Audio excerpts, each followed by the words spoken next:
बहुत बहुत स्वागत है आप सभी का आपके अपने YouTube channel Shukla study point में। मैं शिवम शुक्ला आप सभी दोस्तों का हार्दिक स्वागत करता हूं। आज की वीडियो के माध्यम से हम लोग चर्चा करेंगे शिक्षा शास्त्र के मॉडल पेपर के बारे में, जो कि 2024 और 25 की परीक्षाओं के लिए बहुत ही ज़्यादा महत्वपूर्ण है। अगर आप BA 6 सेमेस्टर में हैं और एजुकेशन आपका सब्जेक्ट है, यानी कि शिक्षा शास्त्र आपका सब्जेक्ट है, तो आपको यह लेक्चर पूरा देखना चाहिए। आपको बता दूं, जब आप इस वीडियो को पूरा देखेंगे तो आपका कॉन्फिडेंस लेवल बहुत हाई होगा, क्योंकि इस वीडियो के माध्यम से लगभग हम 150 से अधिक ऑब्जेक्टिव टाइप के प्रश्नों पर चर्चा करने वाले हैं। आपको BA के 6 सेमेस्टर में एजुकेशन के सेकंड पेपर में milestones and new dimension of Indian education के बारे में आपको जानना है। हिंदी में इसको क्या बोलेंगे? हिंदी में इसको क्या बोलेंगे भाई? देखिए, पेपर 1 में हम लोगों ने इससे पहले शैक्षिक प्रबंधन मतलब शैक्षिक प्रशासन और शैक्षिक प्रबंधन के बारे में समझा, ठीक है। अब इसमें हम लोग सेकंड पेपर में milestones and new dimensions of Indian education के बारे में समझना है, यानी भारतीय शिक्षा में मील के पत्थर और नए आयाम, ये आपको पढ़ना है, ठीक है। ये बात आप ध्यान रखेंगे। इसमें आप रमसा के बारे में जानेंगे, रूसा के बारे में जानेंगे। देखिए, रमसा जो होता है उसका फुल फॉर्म होता है राष्ट्रीय माध्यमिक शिक्षा अभियान। रूसा का मतलब होता है राष्ट्रीय उच्चतर शिक्षा अभियान। RTE का मतलब होता है राइट टू एजुकेशन। RTE मतलब क्या होता है? Right to education. तो ये सब प्रश्न आपसे की परीक्षा में आएंगे, ठीक है। इन सभी का फुल फॉर्म को लेकर के कि भाई रमसा का फुल फॉर्म क्या है, तो आप बताएंगे राष्ट्रीय माध्यमिक शिक्षा परिषद। तो यही सब प्रश्न जो है SCSA का मतलब क्या होता है? सर्व शिक्षा अभियान बोलते हैं SCSA के ए को। तो यही सब आपके मील के पत्थर हैं, जो मुख्य कार्यक्रम और जो योजनाएं चलाई गई शिक्षा को बढ़ाने के लिए, शिक्षा में इनोवेशन करने के लिए, शिक्षा में जो वैज्ञानिक जो और तकनीकी जो सुविधाएं प्रदान हुई हैं, चाहे वो इंटरनेट के द्वारा चाहे कंप्यूटर के द्वारा, ठीक है। तो उन सभी के बारे में आपको पढ़ना है, समझना है, जानना है। तो आइए बहुत ही महत्वपूर्ण महत्वपूर्ण प्रश्नों को जानने का प्रयास करते हैं। बहुत ही महत्वपूर्ण महत्वपूर्ण प्रश्न आपकी परीक्षा की दृष्टि से ये सब हैं। चले, पहला प्रश्न आपकी स्क्रीन पर आ चुका है, सभी लोग देखने का प्रयास करेंगे। वीडियो को लाइक कर दीजिएगा, अगर चैनल पर नए आए हैं तो सब्सक्राइब जरूर कर दीजिएगा, ठीक है। चले, बहुत ही जबरदस्त क्वेश्चन है। आपको बता दूं कि कानपुर विश्वविद्यालय के लिए बहुत महत्वपूर्ण है, महात्मा गांधी काशी विद्यापीठ के लिए बहुत महत्वपूर्ण है, महात्मा ज्योतिबा फूले रोहिलखंड यूनिवर्सिटी जो है आपकी, यानी कि उसके लिए बहुत महत्वपूर्ण है, MJPRU के लिए, ठीक है। इसके अलावा CSGMU यानी कानपुर छत्रपति साहू जी महाराज यूनिवर्सिटी, इसके अलावा MSU यानी जो है मां शाकुंभरी यूनिवर्सिटी, उसके लिए बहुत महत्वपूर्ण है। इसके अलावा और भी विश्वविद्यालय आपका जो है BU झांसी बुंदेलखंड यूनिवर्सिटी झांसी के लिए बहुत ही ज़्यादा महत्वपूर्ण है लेक्चर। इसके अलावा और भी कुछ विश्वविद्यालय हैं जिनकी परीक्षाएं आप जैसे डॉक्टर भीमराव अंबेडकर यूनिवर्सिटी के लिए बहुत ही ज़्यादा महत्वपूर्ण है। तो अगर आप इन सभी विश्वविद्यालय से संबंधित हैं, या आप और किसी विश्वविद्यालय से संबंधित है जो ऑब्जेक्टिव परीक्षा करवाता है, तो उन सभी के लिए यह लेक्चर बहुत ही ज़्यादा महत्वपूर्ण है। ये बात आप ध्यान रखेंगे। आगे जानने का प्रयास करते हैं कि इसका करेक्ट आंसर क्या हो जाएगा। सभी लोग देखने का प्रयास करेंगे, बहुत ही महत्वपूर्ण प्रश्न है परीक्षा की दृष्टि से। देखिए, पहला प्रश्न है, निःशुल्क और अनिवार्य शिक्षा का प्रावधान किस धारा में है संविधान की? बताएं। तो धारा 45 में जो है निःशुल्क शिक्षा और अनिवार्य शिक्षा के बारे में बताया गया है, अनुच्छेद 45 में, ठीक है। आप ध्यान रखेंगे। अगला क्वेश्चन है, 6 से 14 वर्ष के बालकों को निःशुल्क शिक्षा उपलब्ध करवाने का बात, मतलब राज्य जो है वो, यानी देश जो होगा, क्या होगा? राज्य। वो एक प्रकार से राज्य मतलब देश, पॉलिटिकल साइंस में। तो वो क्या करेगा? 6 से 14 वर्ष के बच्चों को क्या करेगा? जो है फ्री में एजुकेशन देगा 6 से 14 वर्ष के बालकों को। ये बात आप ध्यान रखें। जैसे जो प्राइमरी पाठशाला हर गांव में खुला होता है, वो सरकार की तरफ से ही खोला गया है, ठीक है। तो ये एक प्रकार से इसीलिए खोला गया था। सर्व शिक्षा अभियान आप देखते हैं, उसमें एक पेंसिल बनी होती थी, उस पर लिखा होता था सब पढ़ें सब बढ़ें, ठीक है। 2 ठो लड़का और लड़की बैठे रहते थे उस पे, आप लोगों ने देखा होगा। चलें, अगला क्वेश्चन है, शिक्षा शरीर मतलब कि शिक्षा स्वास्थ्य शरीर में स्वस्थ मस्तिष्क का निर्माण करती है। बताएं। शिक्षा जो होती है स्वस्थ शरीर में स्वस्थ मस्तिष्क का निर्माण करती है, अरिस्तु का एक कथन है। ऑप्शन नंबर इसका सी करेक्ट आंसर हो जाएगा। अगला क्वेश्चन आप देखेंगे, बाल अधिकार का प्रस्ताव पारित हुआ। बाल अधिकार का प्रस्ताव का मतलब कि पारित किया किसने? संयुक्त राष्ट्र संघ के द्वारा पारित किया गया। ऑप्शन नंबर इसका ए करेक्ट आंसर हो जाएगा। नेक्स्ट क्वेश्चन से, भारतीय संविधान में शिक्षा क्या है? भारतीय संविधान में शिक्षा जो है वो समवर्ती सूची में है। अब ये समवर्ती सूची है क्या, इसको थोड़ा सा आपको बता दूं। देखें, एक होती है राज्य सूची, एक होती है केंद्रीय सूची। राज्य सूची से संबंधित विषयों पर इसमें कुछ विषय शामिल हैं, तो इन विषयों पर कानून केवल राज्य सरकार बनाती है। केंद्रीय सूची के विषयों पर सरकार केवल केंद्र सरकार ही बनाती है, मतलब कोई भी कानून बनाना हुआ तो। और समवर्ती सूची में राज्य और सरकार दोनों की सरकारें जो होती हैं वो कानून बनाती हैं समवर्ती सूची में शामिल विषयों पर। तो शिक्षा जो है आपकी, शिक्षा की अगर बात की जाए तो शिक्षा जो है ये समवर्ती सूची का विषय है।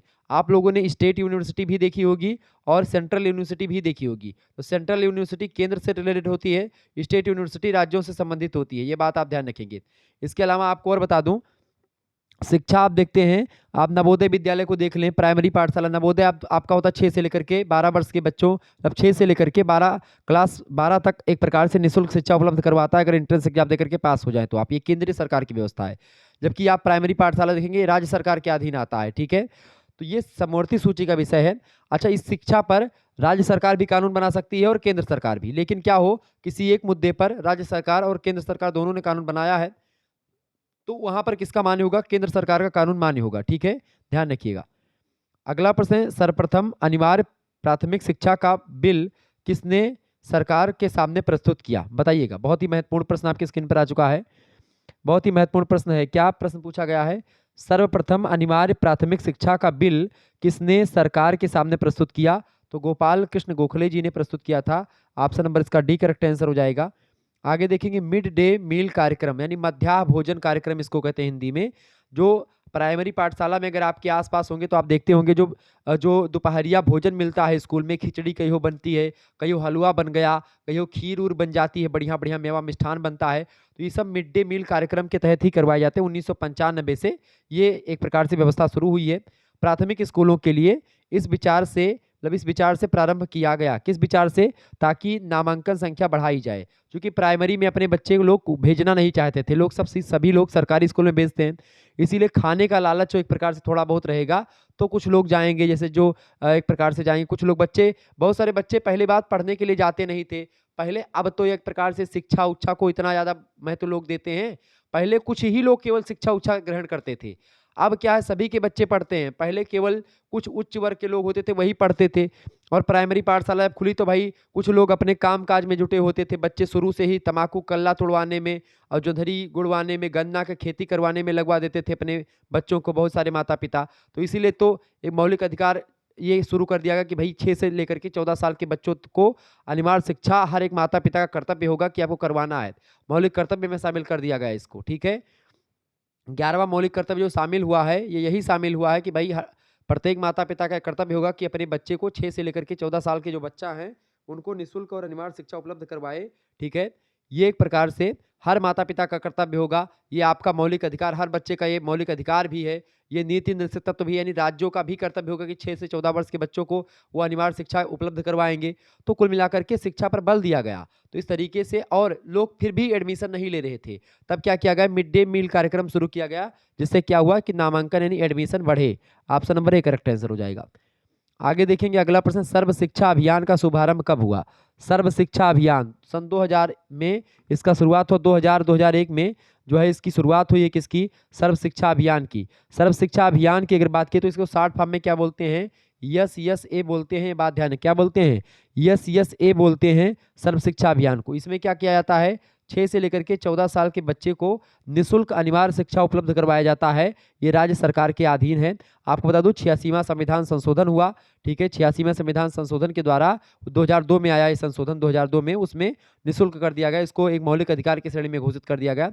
सर्व शिक्षा अभियान वैसे 2000 और 2001 में, अगर एक भी मिले 2001 इन्हीं में चालू किया गया, ये बात आप ध्यान रखेंगे, ठीक है। यस ए इसको कहा जाता है, ये बात ध्यान रखें, बेसिकली शुरुआत हुई 2000 ईस्वी में ही इसकी, तो इसका ए ऑप्शन करेक्ट आंसर हो जाएगा। आगे बढ़ते हैं, अगला प्रश्न। अगला प्रश्न, भारत में सर्वप्रथम कौन सी मिशनरी, मतलब ईसाई मिशनरी आई थी सबसे पहले, बताएं। भारत में सबसे पहले कौन सी ईसाई मिशनरी आई थी। देखिए, सबसे पहले भारत में पुर्तगाली आई। पुर्तगाली में कौन आया था भाई, वास्को डिगामा पहला पुर्तगाली था, ठीक है। ये एक प्रकार से ईसाई था, मिशनरी था, वो ये जहाजी बेड़ा लेकर के कालीकट पहुंचा था बंदरगाह पर दक्षिण भारत में, तो यही आया था। आगे देखेंगे, अगला क्वेश्चन है, भारत में ईस्ट इंडिया कंपनी का प्रवेश कब आरंभ हुआ, तो 1613 ईस्वी में, ठीक है, ईस्ट इंडिया कंपनी यहाँ पर स्थापित हुई भारत में। अगला क्वेश्चन, शिक्षा में छनाई का सिद्धांत लागू किया। छनाई मतलब होता है निस्यंदन का सिद्धांत। निस्यंदन का सिद्धांत एक प्रकार से लागू किसने किया, लॉर्ड मैकाले ने लागू किया है, तो इसका ए ऑप्शन करेक्ट आंसर होगा। अगला क्वेश्चन है, शिक्षा छनाई का सिद्धांत लागू किया। शिक्षा का छनाई सिद्धांत लागू किया जन शिक्षा के लिए, ऑप्शन नंबर इसका ए करेक्ट आंसर हो जाएगा। ओके, तो ये सब प्रश्न परीक्षा के लिए बहुत ही ज़्यादा महत्वपूर्ण है, परीक्षा में ये सब प्रश्न आपसे पूछे जाते हैं, ये बात आप ध्यान रखेंगे। अच्छा बताइए, नेशनल असेसमेंट सेंटर किसके लिए बनाया जाएगा, तो ये बच्चों के लिए बनाया जाएगा, ये बात बताई गई है, क्लियर, ये बात आप ध्यान रखेंगे। ओके, परीक्षा की दृष्टि से बहुत ही महत्वपूर्ण ये सब प्रश्न है। अच्छा, आपसे कई प्रश्न और आपसे पूछा जाता है, जैसे कि प्रश्न आपसे पूछा जाता है, एक फुल फॉर्म आपसे पूछ सकता है, मैं कुछ फुल फॉर्म आपको बता दूं। जैसे आपका एक फुल फॉर्म पूछा जाता है MGCGV, इसका फुल फॉर्म आपसे पूछा जा सकता है कि MGCGB का फुल फॉर्म क्या होता है। तो इसका फुल फॉर्म होता है महात्मा गांधी चित्रकूट ग्रामोदय विश्वविद्यालय। क्या फुल फॉर्म होगा इसका? MGCGB का फुल फॉर्म क्या होगा, याद कर लीजिएगा। इस यम माने महात्मा, जी माने गांधी, सी माने चित्रकूट और जी माने ग्रामोदय और वी माने विश्वविद्यालय। तो महात्मा गांधी चित्रकूट ग्रामोदय विश्वविद्यालय जो है, इसकी स्थापना कब हुई? इसकी स्थापना हुई 12 फरवरी को। कब हुई भैया स्थापना? 12 फरवरी को स्थापना हुई है। ठीक है, कब स्थापना हुई? 12 फरवरी 1991 में। ध्यान रखिएगा, ये इंपॉर्टेंट प्रश्न था इसलिए मैंने आपको बता दिया। ठीक है, ये महात्मा गांधी ने, इन्होंने शिवरात्रि के दिन मध्य प्रदेश सरकार के अधिनियम 1991 के द्वारा नानाजी देशमुख ने इसकी स्थापना करी थी। हालांकि मतलब कि नानाजी देशमुख ने स्थापना करी थी महात्मा गांधी के नाम पर। ठीक है, महात्मा गांधी के ग्रामीण विकास के स्वप्न को साकार किया ग्राम स्वराज की स्थापना करके। ठीक है, इन्होंने किसने? तो जो है देशमुख जी ने, नानाजी देशमुख ने। इसमें 1995 संशोधन अधिनियम के तहत 1997 में महात्मा गांधी ग्रामोदय विश्वविद्यालय वर्तमान नाम इसका रखा गया। तो महात्मा गांधी ग्रामोदय विश्वविद्यालय इसको अब कहा जाता है वर्तमान में। पहले इसको महात्मा गांधी चित्रकूट ग्रामोदय विश्वविद्यालय कहा जाता था। ठीक है, ये बात आप ध्यान रखेंगे। तो ये एक प्रकार से जो है समयक तकनीकी का विकास, प्रचार प्रसार और शिक्षण के लिए उपयोगी है। गांव के विकास के लिए, ये सबके लिए काम करता है। ठीक है, तो ये हो गया आपका ये। इसके अलावा आपसे और भी कुछ प्रश्न आपसे पूछ सकता है। जैसे आपसे और भी प्रश्न क्या पूछेगा, जैसे बताएं, प्रश्न आपसे पूछ सकता है NLM। NLM क्या है? NLM जो है इसको बोलते हैं जो है नेशनल लिटरेरी जो है मिशन इसको बोलते हैं, यानी कि राष्ट्रीय साक्षरता मिशन। LM मतलब कि LM को क्या बोलते हैं? राष्ट्रीय साक्षरता मिशन। इसकी स्थापना मतलब इसकी शुरुआत कब हुई? तो इसकी शुरुआत हुई भैया कब? 5 मई 1988 को। ये प्रश्न भी आप याद कर लीजिएगा, NLM की शुरुआत कब हुई? तो 5 मई 1988 को हुई। ये बात आप ध्यान रखेंगे, परीक्षा के लिए बहुत ही महत्वपूर्ण प्रश्न ये है। इसके अलावा आपसे प्रश्न ये भी पूछ सकता है कि जो है NCERT ये क्या है भैया? NCERT का फुल फॉर्म क्या है? राष्ट्रीय शैक्षिक अनुसंधान और प्रशिक्षण परिषद इसका फुल फॉर्म होता है। ठीक है, ये बात आप ध्यान रखेंगे। तो इसका फुल फॉर्म क्या? NCERT का फुल फॉर्म होता है राष्ट्रीय शैक्षिक अनुसंधान और प्रशिक्षण परिषद। इसकी स्थापना कब हुई? 1961 में इसकी स्थापना लगभग हुई है। ये बात आप ध्यान रखेंगे। तो ये सब प्रश्न परीक्षा में आपसे पूछा जा सकता है। तो मैंने कहा कि ये आपको बताने चाहिए, और भी चीज़ें आपसे पूछी जा सकती हैं। ठीक है, तो ये चीज़ें थोड़ा सा ध्यान रखिए जो मैं आपको बताने का प्रयास कर रहा हूँ, क्योंकि ऐसे ही प्रश्न आपकी परीक्षा में पूछे जाते हैं। अच्छा, शांति निकेतन की स्थापना किसने करी? तो शांति निकेतन की स्थापना रविन्द्रनाथ टैगोर ने की। इसी को, शांति निकेतन को ही विश्व भारती के नाम से जाना जाता है। ठीक है, विश्व भारती का प्राचीन नाम 1901 में शांति निकेतन रखा गया था। ठीक है, ये बात ध्यान। विश्व भारती का नाम 1918 में दिया गया। शांति निकेतन में सर्वप्रथम ब्रह्मचर्य आश्रम स्थापित हुआ, जो आध्यात्मिक शिक्षा का केंद्र हुआ करता था। तो ये सब चीज़ें हुई। तो शांति निकेतन किससे संबंधित है? टैगोर जी से संबंधित है। ये चीज़ें आप ध्यान रखेंगे। एक चीज़ और आपसे पूछा जाता है, जैसे कि फुल फॉर्म आप जान लीजिए। RTE का फुल फॉर्म बहुत पूछा गया है। RTE क्या होता है? Right to education. Right to education इन शिक्षा का अधिकार जो होता है उसको RTE बोलते हैं। राइट टू एजुकेशन जो है ये 2009 से लागू हुआ है। कब लागू हुआ? 2009 से लागू हुआ है RTE कार्यक्रम। ठीक है, बात राइट टू एजुकेशन एक्ट जो होता है 2009 में लागू हुआ है। ये बात आप ध्यान रखेंगे, परीक्षा की दृष्टि से बहुत ही महत्वपूर्ण है, तो आपसे पूछा जा सकता है। ठीक है, ऐसे ही एक चीज़ और आपसे पूछा जाता है क्या भैया? तो ये बात ध्यान रखेंगे, परीक्षा के लिए महत्वपूर्ण है, इसीलिए मैं बता रहा हूँ। देखिए आगे देखेंगे, अगला आपका जैसे क्या भैया, देखें रूसा। ये भी प्रश्न आपसे बनता है, रूसा क्या है? रूसा की अगर बात की जाए तो रूसा जो होता है इसका फुल फॉर्म क्या है? इसका फुल फॉर्म है राष्ट्रीय उच्चतर शिक्षा अभियान को रूसा कहते हैं। RUSA। ठीक है, RUSA को क्या बोलते हैं? राष्ट्रीय उच्चतर शिक्षा अभियान। राष्ट्रीय उच्चतर शिक्षा अभियान इसका फुल फॉर्म होता है रूसा का। ये बात आप ध्यान रखेंगे, परीक्षा के लिए आपका बहुत महत्वपूर्ण है। ये प्रश्न आपसे पूछा जाता रहता है। रूसा कार्यक्रम जो है सही मायने में ये शुरू हुआ है, जो 2013 के बाद में ही सही मायने में रूसा की शुरुआत हुई है, मई महीने के बाद में। ये बात ध्यान रखेंगे। उच्च शिक्षा विभाग मानव संसाधन विकास मंत्रालय की एक योजना है रूसा। ठीक है, जिसका उद्देश्य है राज्य उच्च शिक्षा विभागों और संस्थानों को महत्वपूर्ण केंद्रीय वित्तीय सहायता प्रदान करना और व्यापक उद्देश्यों का उपयोग जो है मतलब कि इक्विटी और उत्कृष्टता को प्रदान करना, ये रूसा का उद्देश्य है। ये बात आप ध्यान रखेंगे। तो ये हो गया रूसा। रमसा तो आप लोग जान ही गए हैं, रमसा क्या होता है? रमसा को क्या बोलते हैं? RMSA।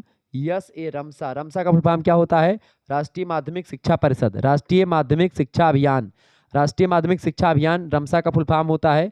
रमसा की शुरुआत कब हुई? तो 2009-10 में रमसा की शुरुआत हुई, 2009-10 में। ये बात ध्यान रखेंगे, भारत सरकार की एक प्रमुख योजना है, माध्यमिक शिक्षा तक पहुंच बढ़ाती है ये, इसकी गुणवत्ता में सुधार करती है माध्यमिक शिक्षा में, ये बात आप ध्यान रखेंगे। क्लियर? तो ये बहुत ही महत्वपूर्ण प्रश्न थे जो मैंने आपको बताए। और जो है आपसे पूछेगा कि इसका फुल फॉर्म क्या होता है, जो मैंने आपको शुरुआत में बताया। यस यस ए क्या है? यस यस ए क्या होता है? जो है सर्व शिक्षा अभियान बोलते हैं यस यस ए को। इसकी शुरुआत कब हुई? तो 2000 ईस्वी में हुई इसकी शुरुआत, ठीक है, 2000 ईस्वी में, या 2001 मिले तो भी 2001 भी आप लगा सकते हैं। तो इस तरीके से चीज़ें मैंने आपको बता दी जो कि आपकी परीक्षा के लिए बहुत ही ज़्यादा महत्वपूर्ण थी। आगे बढ़ते हैं और भी चीज़ों को जानने का प्रयास करते हैं। अगला क्वेश्चन, चले अगला क्वेश्चन आपकी स्क्रीन पर आ चुका है, फटाफट से आप लोग देखने का प्रयास करेंगे। बहुत ही महत्वपूर्ण प्रश्न है, वनस्थली विद्यापीठ की स्थापना कब हुई? बताएं, सभी लोग बताने का प्रयास करेंगे भैया। करेक्ट आंसर इसका क्या हो जाएगा, बताइएगा। इसका करेक्ट आंसर क्या हो जाएगा भैया? फटाफट से आप लोग बताने का प्रयास करेंगे। इंपॉर्टेंट क्वेश्चन आपकी स्क्रीन पर आ चुका है, बताइएगा राइट आंसर इसका क्या हो जाएगा। चले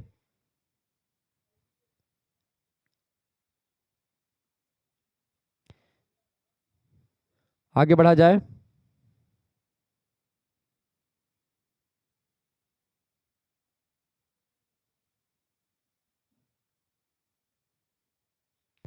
आगे बढ़ते हैं, चले वनस्थली विद्यापीठ की स्थापना कब हुई भाई? फटाफट से आप लोग बताने का प्रयास करेंगे। वनस्थली विद्यापीठ, वनस्थली विद्यापीठ की अगर बात की है तो इसकी स्थापना हुई 6 अक्टूबर 1935 को। 6 अक्टूबर 1935, 6 अक्टूबर डी में दिया है, 6 अक्टूबर 1935, तो इसका करेक्ट आंसर क्या हो जाएगा? 6 अक्टूबर 1935 में वनस्थली विद्यापीठ की स्थापना हुई है, ठीक है। और स्वतंत्रता सेनानी और शिक्षाविद थे हीरालाल शास्त्री और रतन शास्त्री, इन दोनों ने मिलकर के वनस्थली विद्यापीठ की स्थापना करी। किसने किसने, ध्यान रखिएगा, हीरालाल शास्त्री और रतन शास्त्री ने मिलकर के स्थापना करी है। वनस्थली विद्यापीठ भारत में राजस्थान राज्य के टोंक जिले में स्थित एक विश्वविद्यालय है, और यह एक डीम्ड विश्वविद्यालय है जो कि माध्यमिक, वरिष्ठ माध्यमिक और स्नातक और स्नातकोत्तर डिग्री स्तरों पर काम करता है। 1983 में इसको डीम्ड विश्वविद्यालय घोषित किया गया है, ये बात भी आप ध्यान रखेंगे। प्रश्न अगला आ चुका है, वनस्थली विद्यापीठ की स्थापना किसने करी? तो हीरालाल शास्त्री और रतन शास्त्री ने करी। ऑप्शन नंबर इसका ए करेक्ट आंसर हो जाएगा। आगे बढ़ते हैं और भी चीज़ों को जानने का प्रयास करते हैं। फटाफट से एक बार वीडियो को लाइक कर दीजिएगा, चैनल पर अगर नए आए हैं तो सब्सक्राइब कर दीजिएगा। प्रश्न अगला है, वनस्थली विद्यापीठ है, वनस्थली विद्यापीठ डीम्ड विश्वविद्यालय है एक। ऑप्शन नंबर इसका बा करेक्ट आंसर हो जाएगा। अगला क्वेश्चन है, वनस्थली विद्यापीठ को डीम्ड विश्वविद्यालय घोषित किया गया कब? तो वनस्थली विद्यापीठ को डीम्ड विश्वविद्यालय घोषित किया गया कब भैया? 1983 में। ऑप्शन नंबर इसका सी करेक्ट आंसर हो जाएगा। नेक्स्ट क्वेश्चन आप देखेंगे, प्रश्न है, पंचमुखी शिक्षा की नींव रखी किसने रखी? पंचमुखी शिक्षा की नींव किसने रखी भैया? पंचमुखी शिक्षा की नींव जो है वनस्थली विद्यापीठ के द्वारा ही रखी गई है, ये बात आप ध्यान रखेंगे। पंचमुखी शिक्षा के अंतर्गत क्या आता है? पंचमुखी शिक्षा के अंतर्गत है वनस्थली विद्यापीठ। ऑप्शन नंबर इसका डी करेक्ट आंसर हो जाएगा। पंचमुखी शिक्षा के अंतर्गत आपको बता दूं कि जैसे शारीरिक और व्यवहारिक शिक्षा, कला से रिलेटेड शिक्षा, नैतिक और बौद्धिक शिक्षा, ये सब शामिल है। शारीरिक शिक्षा, व्यवहारिक शिक्षा, कला शिक्षा, नैतिक शिक्षा और बौद्धिक शिक्षा, ये पांचमुखी शिक्षा कार्यक्रम यही है जो कि वनस्थली विद्यापीठ के द्वारा चलाया गया। अच्छा, शांति निकेतन का वर्तमान नाम क्या है? तो विश्व भारती है। शांति निकेतन की स्थापना किसने करी थी? तो रविन्द्रनाथ टैगोर ने करी थी, ये बात आप ध्यान रखें। किसने करी थी? रविन्द्रनाथ टैगोर ने करी थी, ये बात आप ध्यान रखेंगे। क्लियर? अच्छा, एक प्रश्न और पूछा था कि टैगोर ने शांति निकेतन में ललित कला स्कूल की स्थापना कब करी? तो 1901 ईस्वी में करी थी, ये बात आप ध्यान रखेंगे। आगे बढ़ते हैं, अगला क्वेश्चन आपके स्क्रीन पर आ चुका है। ये सब प्रश्न बहुत ही महत्वपूर्ण है, चलिए जानने का प्रयास करते हैं कि इसका करेक्ट आंसर क्या हो जाएगा। प्रश्न आपकी स्क्रीन पर आ चुका है भैया, प्रश्न आपकी स्क्रीन पर आ चुका है कि माइक्रो टीचिंग के अंतर्गत, माइक्रो टीचिंग संबंध में अनुसंधान कार्य करने वाला प्रथम विश्वविद्यालय। फटाफट से आप लोग बताने का प्रयास करेंगे, इसका करेक्ट आंसर क्या हो जाएगा। चलें बताने का प्रयास करें। माइक्रो टीचिंग, माइक्रो टीचिंग के संबंध में अनुसंधान कार्य करने वाला प्रथम विश्वविद्यालय कौन है? तो वो है इंदौर विश्वविद्यालय। ऑप्शन नंबर इसका ए करेक्ट आंसर होगा। अगला क्वेश्चन है, संयुक्त राज्य अमेरिका ने शैक्षिक तकनीकी की राष्ट्रीय परिषद की स्थापना कब करी?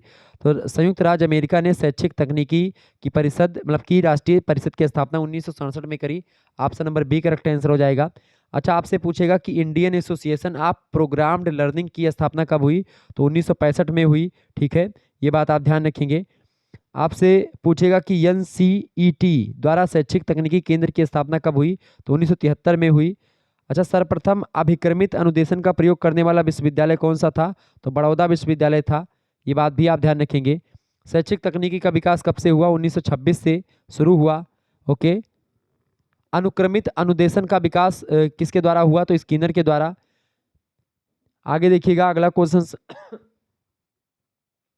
अगला प्रश्न, शैक्षिक तकनीकी दशक किसे कहते हैं? शैक्षिक तकनीकी दशक जो कहा जाता है 1970 के दशक को कहा जाता है। ऑप्शन नंबर इसका सी करेक्ट आंसर हो जाएगा।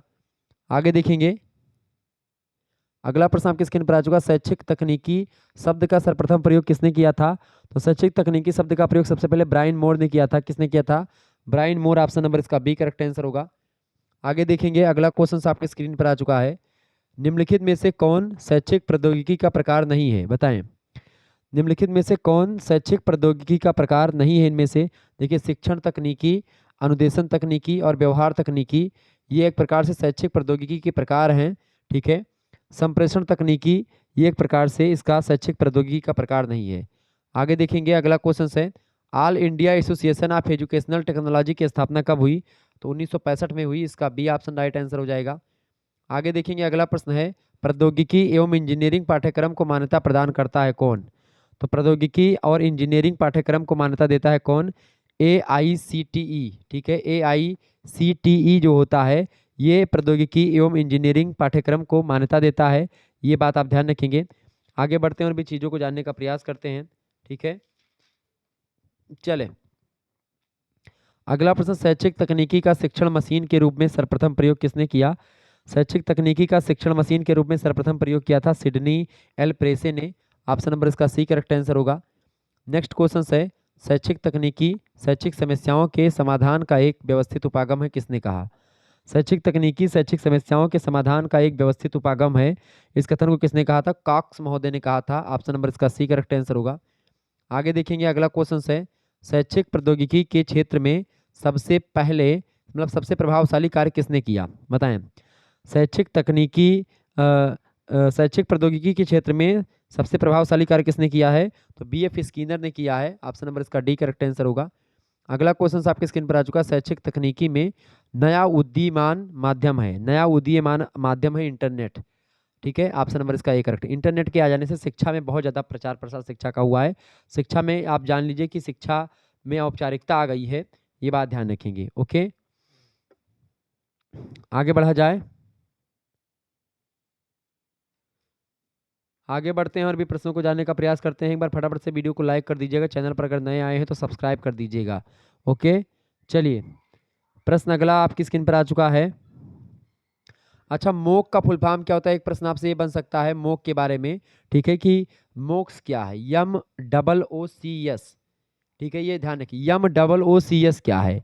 MOOCS का मतलब होता है, इसका हिंदी मतलब होता है बड़े पैमाने पर खुला ऑनलाइन पाठ्यक्रम को मोक्स कहते हैं। मोक्स अंग्रेजी में इसको बोलते हैं मास लेबल ऑनलाइन ओपन कोर्सेज बोलते हैं। इसको क्या बोलते हैं? मास लेबल ऑनलाइन ओपन कोर्सेज, बड़े पैमाने पर खुला ऑनलाइन पाठ्यक्रम कहा जाता है मूक्स को। ठीक है, इसको मूक्स कहते हैं। ये खुला ऑनलाइन पाठ्यक्रम एक ऑनलाइन पाठ्यक्रम है जिसका उद्देश्य वेब के माध्यम से असीमित भागीदारी और खुली पहुंच है। पारंपरिक पाठ्य सामग्री जैसे कि फिल्माए गए व्याख्यान, रीडिंग और समस्या सेट के अलावा कई मूक्स छात्रों, प्रोफेसर और शिक्षण सहायकों के बीच सामुदायिक बातचीत का समर्थन करने के लिए मूक्स जो है जैसे मंचों का प्रयोग करा जाता है। ये मूक्स है। तो मूक्स के बारे में आप ध्यान रखिएगा, इसका फुल फॉर्म क्या होता है? मास लेबल ऑनलाइन ओपन कोर्सेस। ठीक है, तो ये प्रश्न परीक्षा के लिए बहुत महत्वपूर्ण है। प्रश्न परीक्षा में मूक्स से रिलेटेड कई प्रश्न आएंगे। और एक आपका होता है स्वयं। ठीक है, मूक्स तो हो गया, और दूसरा क्या होता है आपका, ये भी ध्यान रखेंगे, स्वयं। SWAYAM, स्वयं बोलते हैं इसको। ठीक है, स्वयं। स्वयं की अगर बात की है तो इसका फुल फॉर्म क्या होता है? स्वयं का फुल फॉर्म होता है study webs of acting learning for young. क्या होता है? Study web of active learning for young. ठीक है, ये बात आप ध्यान रखेंगे। एक्टिव लर्निंग फॉर यंग जो है इसका फुल फॉर्म होता है तो study webs of active learning for young, ये एक प्रकार से स्वयं का फुल फॉर्म होता है। ये बात आप ध्यान रखेंगे। भारत सरकार के द्वारा शुरू किया गया एक कार्यक्रम है। इसे शिक्षा नीति के 3 प्रमुख सिद्धांतों, पहली बात पहुंच, दूसरा इक्विटी और तीसरा गुणवत्ता, इन तीनों को प्राप्त करने के लिए डिजाइन किया गया है स्वयं को। ठीक है, ये बात आप ध्यान रखेंगे। स्वयं जो होता है उन छात्रों के लिए डिजिटल डिवाइड को जो है पाटने का प्रयास करता है, जो है जो अब तक डिजिटल क्रांति से अछूते रहे हैं। मतलब कि ये एक प्रकार से डिजिटल के माध्यम से डिजिटलीकरण कर रहा है, ये स्वयं है। ठीक है, ध्यान रखेंगे। ये हर एक शिक्षा के लिए उपयोगी है, बहुत ही महत्वपूर्ण है स्वयं पोर्टल जो है। क्लियर? तो मूक्स और स्वयं आप दो चीजें जान गए। इसके अलावा एक चीज और आपसे पूछता है, स्वयं तो हो गया, एक चीज और है आपका OER। OER क्या है भैया? OER की बात किए तो उसको बोलते हैं open educational resources. Open educational resources OER का फुल फॉर्म है, हिंदी में बोलते हैं मुक्त शैक्षिक संसाधन। मुक्त शैक्षिक संसाधन जो है इसी को OER बोला जाता है शॉर्ट फॉर्म में। ये बात आप ध्यान रखेंगे। Okay, clear? मुक्त शैक्षिक संसाधन पर अनुशंसा को अपनाया किसने? तो ये अपनाया गया था यूनेस्को के आम सम्मेलन जब हुआ था, 40वां सत्र हुआ था यूनेस्को का 25 नवंबर 2019 को। तो 2019 में इसको अपनाया गया था, ये बात भी आप ध्यान रखेंगे, 25 नवंबर को। क्लियर? तो ये आपका है OER। तो ये भी प्रश्न आपसे अगर OER से पूछेगा तो आप इसको भी बता देंगे। एक चीज और आपसे पूछता है, वो बात ध्यान रखेंगे, OECD लिख लीजिएगा, सभी लोग लिख लीजिएगा। OECD क्या है? OECD क्या है? OECD का फुल फॉर्म होता है आर्थिक सहयोग और विकास संगठन। क्या होता है? आर्थिक सहयोग और विकास संगठन या मुक्त शैक्षिक संस्थान, मतलब कि आर्थिक सहयोग और विकास संगठन OECD का फुल फॉर्म होता है। तो ये बात ध्यान रखेंगे, परीक्षा के लिए बहुत ही महत्वपूर्ण है। और ई मैगजीन एक होता है। ई मैगजीन का फुल फॉर्म क्या होता है आपसे पूछेगा, ई मैगजीन क्या है? ई मैगजीन मैं समझा दे रहा हूँ, फिर वही प्रश्न और रखूंगा। मैगजीन, ठीक है, प्रश्नों को मैंने रखा है। ई मैगजीन क्या है? ई मैगजीन का मतलब, तो ई माने होता है इंटरनेट। जब भी ई का मतलब बात करें तो ई मतलब इंटरनेट, तो मतलब सॉरी इलेक्ट्रॉनिक। जैसे जो है ईमेल का मतलब क्या होता है? ईमेल, ई पाठ्यक्रम या ई एजुकेशन। ई मतलब होता है इलेक्ट्रॉनिक। ठीक है, तो इलेक्ट्रॉनिक मैगनीज को इलेक्ट्रॉनिक पत्रिका कहा जाता है हिंदी में। तो इसका फुल फॉर्म क्या होता है? इलेक्ट्रॉनिक पत्रिका होती है। ठीक है, मतलब कि ऐसा पेपर जिसको आप ना छू सकते हैं, ना ही एक प्रकार से उसको जो है छू सकते, आप छू नहीं सकते हैं, बस उसको आप इलेक्ट्रॉनिक डिवाइस जैसे मोबाइल, लैपटॉप, इन सभी की मदद से आप उसको देख पाएंगे, पढ़ पाएंगे। उसी को ई मैगनीज बोलते हैं। जैसे PDF वगैरह पर आप पढ़ते हैं वो होता है। ठीक है, ई मैगनीज एक होता है। इसके अलावा एक चला है आपका ई जर्नल। ठीक है, ई जर्नल्स, इलेक्ट्रॉनिक जर्नल्स उसको उसको बोलते हैं। ठीक है, इसके अलावा ई पाठशाला, आप लोगों ने नाम सुना होगा, ई पाठशाला। ठीक है, ई पाठशाला जो है लॉन्च किया गया कब? नवंबर 2015 से ई पाठशाला लॉन्च हुआ है। तो ये सब चीज़ें ध्यान रखेंगे, परीक्षा के लिए बहुत महत्वपूर्ण है। तो मैं इन चीज़ों को इसीलिए पहले आपको समझा दे रहा हूँ ताकि कोई दिक्कत आपको ना हो। ठीक है,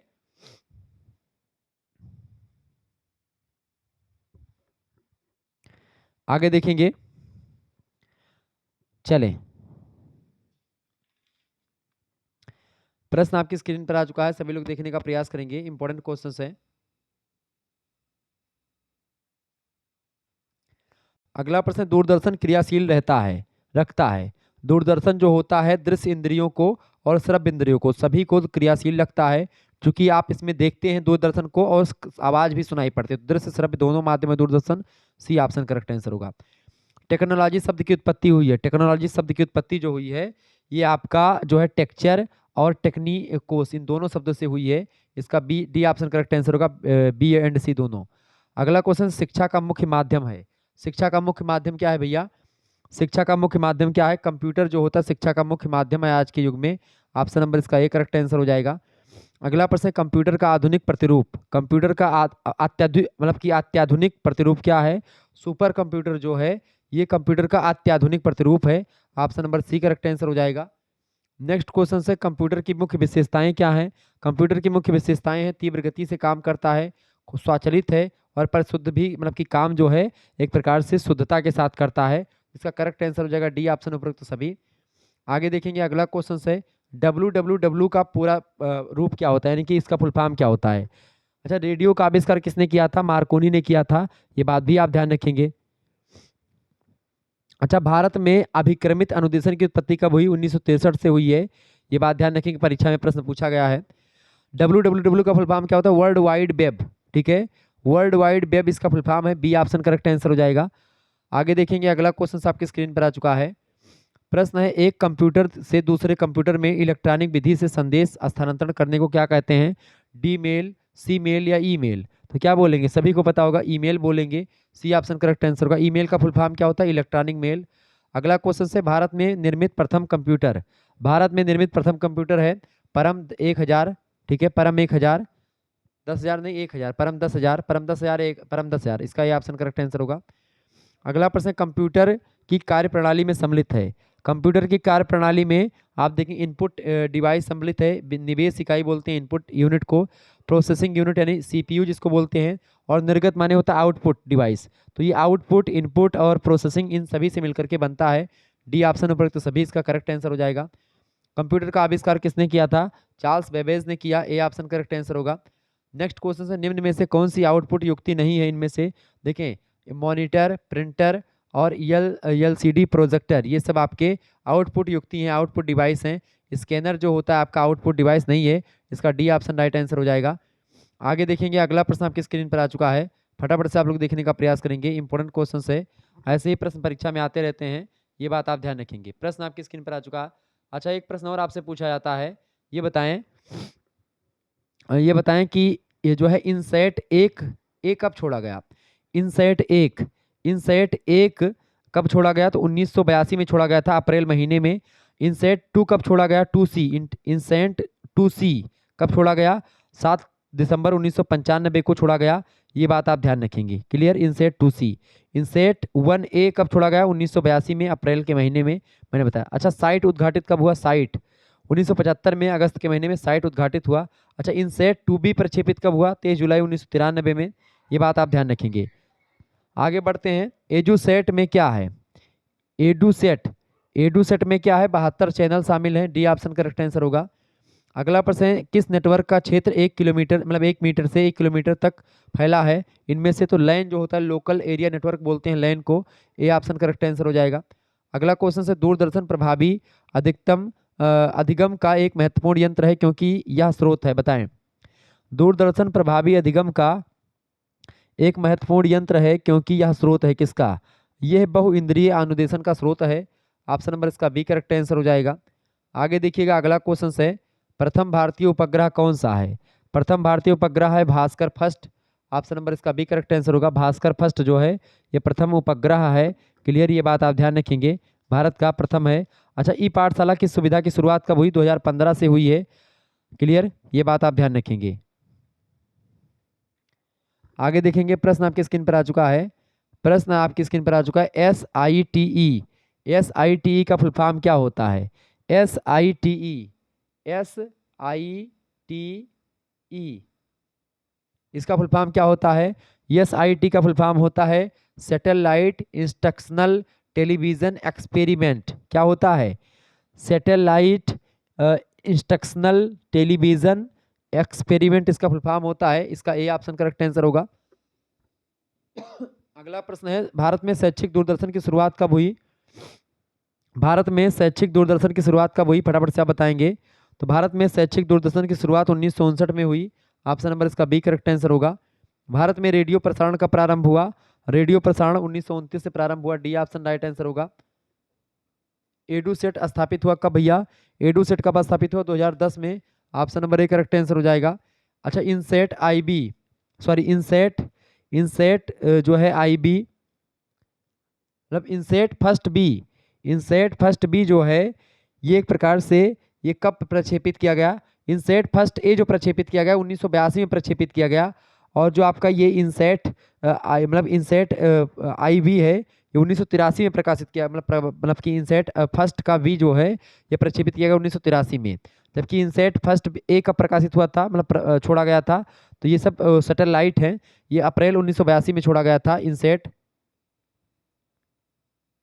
इनसेट फर्स्ट जो है, इनसेट फर्स्ट ए कब छोड़ा गया? तो 1982 में छोड़ा गया था, अप्रैल महीने में। और इनसेट फर्स्ट का बी जो है 1983 में छोड़ा गया। और इनसेट 2 का ए जो छोड़ा गया कब छोड़ा गया? इनसेट 2A जो छोड़ा गया है 2C, इनसेट 2C छोड़ा गया 7 दिसंबर 1995 को। इनसेट 2B का प्रक्षेपित किया गया 23 जुलाई 1993 को। ये बात आप ध्यान रखेंगे। आगे देखेंगे हमारे देश में प्रथम दूरदर्शन केंद्र कब बना। हमारे देश में प्रथम दूरदर्शन केंद्र बना है कब, तो मतलब कि कहाँ पर बना, तो नई दिल्ली में बना था। Option number C correct answer हो जाएगा। अच्छा, सीसीटीवी का फुल फॉर्म क्या होता है। सीसीटीवी का फुल फॉर्म होता है क्लोज्ड सर्किट टेलीविजन। ठीक है, ये बात आप ध्यान रखेंगे। आगे बढ़ते हैं और भी प्रश्नों को जानने का प्रयास करते हैं। फटाफट से आप देखेंगे, प्रश्न आपकी स्क्रीन पर आ चुका है। प्रश्न आ चुका है भैया, नई आर्थिक नीति संबंधित है किससे। नई आर्थिक नीति किससे संबंधित है भैया, फटाफट से आप बताने का प्रयास करेंगे। नई आर्थिक नीति उदारीकरण से, वैश्वीकरण से, निजीकरण से, या इन सभी से। बिल्कुल, तो नई आर्थिक नीति जो है उदारीकरण, निजीकरण और वैश्वीकरण इन सभी से रिलेटेड है। ऑप्शन नंबर इसका डी करेक्ट आंसर होगा, ये सभी। आगे देखेंगे अगला प्रश्न, वैश्वीकरण के मुख्य अंग हैं। वैश्वीकरण के मुख्य अंग जो है 5 हैं। ऑप्शन नंबर इसका सी करेक्ट आंसर हो जाएगा। अगला क्वेश्चन से, वैश्वीकरण का अर्थ क्या है। वैश्वीकरण का अर्थ है क्या भाई, देखिए वैश्वीकरण के अर्थ में आपका क्या क्या शामिल है भैया। देखिए सरकारीकरण की प्रक्रिया को बढ़ावा देना नहीं, व्यापार, पूंजी, तकनीकी हस्तांतरण, सूचना प्रवाह के द्वारा। वैश्वीकरण का अर्थ ये भी है, मतलब सभी में तालमेल बैठाना, विश्व को एक गांव समझना। आदेश की अर्थव्यवस्था का विश्व की अर्थव्यवस्था के साथ समन्वय करना। तो इसका बी और सी दोनों सही हैं, तो विकल्प खा और गा दोनों करेक्ट आंसर हो जाएंगे। डी ऑप्शन इसका राइट आंसर हो जाएगा। आगे देखेंगे अगला प्रश्न, भारत में नई आर्थिक नीति की घोषणा किसके द्वारा करी गई, बताइएगा। भारत में नई आर्थिक नीति की घोषणा किसके द्वारा की गई, फटाफट से आप लोग बताने का प्रयास करेंगे। भारत में नई आर्थिक नीति की घोषणा किसके द्वारा की गई, तो डॉक्टर मनमोहन सिंह के द्वारा की गई थी। इसका ए ऑप्शन करेक्ट आंसर होगा। अगला क्वेश्चन से, मानव अधिकारों का प्रथम चार्टर है। मानव अधिकारों का प्रथम चार्टर कौन सा है, तो है साइरस सिलेंडर। ऑप्शन नंबर इसका बी करेक्ट आंसर होगा। नेक्स्ट क्वेश्चन से, अंतर्राष्ट्रीय मानव कानून में किसकी महत्वपूर्ण भूमिका रही है। अंतर्राष्ट्रीय मानव कानून में किसकी महत्वपूर्ण योगदान रहा है, तो संयुक्त राष्ट्र संघ का। ऑप्शन नंबर इसका ए करेक्ट आंसर होगा। ऐतिहासिक दस्तावेज मानव अधिकारों के सार्वभौमिक घोषणाओं को किसके द्वारा अपनाया गया, तो ऐतिहासिक दस्तावेज मानव अधिकारों का घोषणा पत्र सार्वभौमिक, ये यूएनओ के द्वारा अपनाया गया, संयुक्त राष्ट्र संघ के द्वारा, यूएनओ के द्वारा। ऑप्शन नंबर इसका सी करेक्ट आंसर होगा। अगला क्वेश्चन है, संयुक्त राष्ट्र संघ द्वारा मानव की सार्वभौमिक घोषणा कब अपनाई गई, तो ये कब अपनाई गई थी संयुक्त राष्ट्र संघ के द्वारा, 10 दिसंबर 1948 को। देखिए इसमें यूएनओ और संयुक्त राष्ट्र संघ दोनों एक ही है, यूएनओ लगाओ चाहे ये लगाओ, दोनों का मतलब एक ही है। ठीक है, ध्यान रखेंगे। अंग्रेजी में यूएनओ बोलते हैं, ठीक है, और हिंदी में संयुक्त राष्ट्र संघ बोलते हैं। अगला क्वेश्चन है, 10 दिसंबर 1900 विश्व मानवाधिकार दिवस कब मनाया जाता है, तो 10 दिसंबर को मनाया जाता है। 1948 को क्या हुआ था, 1948 10 दिसंबर को संयुक्त राष्ट्र संघ के द्वारा मानव की सार्वभौमिक घोषणा पत्र अपनाई गई थी। Option number C correct answer होगा। मानव आयोग के अध्यक्ष थे कौन, प्रथम अध्यक्ष, तो एलेनोर रोसलेट जो थे ये थे। ऑप्शन नंबर इसका डी करेक्ट आंसर हो जाएगा। आगे बढ़िएगा, अगला प्रश्न आपकी स्क्रीन पर आ चुका है, फटाफट से आप लोग देखने का प्रयास करेंगे, बहुत ही महत्वपूर्ण प्रश्न है, चलें जानने का प्रयास करिएगा। प्रश्न है, पर्यावरण को ऊर्जा प्राप्त होती कहाँ से, बताएं। पर्यावरण को ऊर्जा कहाँ से प्राप्त होती है भैया, तो पर्यावरण को ऊर्जा भगवान सूर्य से प्राप्त होती है। बिल्कुल, इसका करेक्ट आंसर क्या हो जाएगा, पर्यावरण को ऊर्जा कहाँ से प्राप्त होती है, भगवान सूर्य से प्राप्त होती है। इसका करेक्ट आंसर क्या हो जाएगा, ए ऑप्शन करेक्ट आंसर हो जाएगा। ए ऑप्शन इसका राइट आंसर हो जाएगा। अगला प्रश्न है, पर्यावरण से जलवायु पर क्या प्रभाव पड़ता है, तो पर्यावरण से जलवायु पर एक प्रकार से क्या प्रभाव पड़ता है भैया, कोई प्रभाव नहीं पड़ता, या प्रभाव पड़ता है या अनिश्चित, या फिर इनमें से कोई नहीं। तो पर्यावरण से पर्यावरण से जलवायु पर क्या प्रभाव पड़ता है, पर्यावरण का जलवायु पर प्रभाव पड़ता है कि नहीं, तो बिल्कुल पड़ता है प्रभाव, खूब ज़्यादा। बी ऑप्शन करेक्ट आंसर होगा। अगला क्वेश्चन से, प्रदूषण से संबंधित कौन सा कथन सत्य है, बताएं। प्रदूषण से संबंधित कौन सा कथन सत्य है, इनमें से बताएं, फटाफट से आप लोग बताने का प्रयास करेंगे। देखें, प्रदूषण से पर्यावरण के तत्व जैसे मिट्टी, जल, वायु आदि अपनी नैसर्गिक गुणवत्ता को खो देते हैं। प्रदूषण से बिल्कुल खो देते हैं। और नैसर्गिक मतलब होता है प्राकृतिक, जो उनको पहले से मिली है वो उसको खो देते हैं। बिल्कुल, आर्थिक व तकनीकी विकास तथा जनसंख्या वृद्धि से पर्यावरण प्रदूषण होता है, बिल्कुल होता है, ये दोनों सही हैं। मानव प्रदूषण मानव की विकास प्रक्रिया की देन है। बिल्कुल, जो मनुष्य डेवलपमेंट कर रहा है, आजकल देख रहे हैं गर्मी कितना हो रहा है, तो इसका कारण क्या है, प्रदूषण। इसका कारण क्या है, इसका कारण ये है कि भाई मानव आर्थिक विकास कर रहा है, सबके घर में एसी लग गई है, तो क्या होगा, पानी कहाँ बरसेगा, पूरी नमी वायु की खींच ले रहा है पूरा का पूरा एसी। तो इसका करेक्ट आंसर क्या हो जाएगा, डी ऑप्शन उपरोक्त सभी इसका राइट आंसर हो जाएगा। ठीक है, आगे बढ़ते हैं। अच्छा, आईसीटी का फुल फॉर्म क्या होता है, एक प्रश्न आप ध्यान रखेंगे। आईसीटी, आईसीटी का फुल फॉर्म क्या होता है? इंफॉर्मेशन एंड कम्युनिकेशन टेक्नोलॉजी इसका मतलब होता है, ध्यान रखेंगे, प्रश्न आपसे पूछा जाता है। आईसीटी, आईसीटी का फुल फॉर्म क्या होता है? आईसीटी इसका फुल फॉर्म क्या होता है भैया? आईसीटी का फुल फॉर्म होता है इंफॉर्मेशन एंड कम्युनिकेशन टेक्नोलॉजी। अगला प्रश्न आपकी स्क्रीन पर आ चुका है। भूमि, नदी, तालाब, समुद्र और वायु को प्रदूषण से मुक्त रखने के लिए कौन सा अधिनियम पारित किया गया? बताइए, बहुत बढ़िया प्रश्न है। भूमि, नदी, तालाब, समुद्र और वायु को प्रदूषण से मुक्त रखने के लिए पर्यावरण संरक्षण अधिनियम आया था 1981 का। ऑप्शन नंबर इसका ए करेक्ट आंसर होगा। 1986 में इसका संशोधन किया गया। पर्यावरण संरक्षण अधिनियम 1986-81 से शुरू हुआ, 1986 में भी आया बाद में। अगला प्रश्न, ध्वनि प्रदूषण नियंत्रण के लिए कौन सा कानून है? बताएं, ध्वनि प्रदूषण नियंत्रण के लिए कौन सा कानून है भैया? फटाफट से आप लोग बताने का प्रयास करेंगे। इंपॉर्टेंट क्वेश्चन आपके लिए है, सभी लोग बताने का प्रयास करेंगे। बताइए।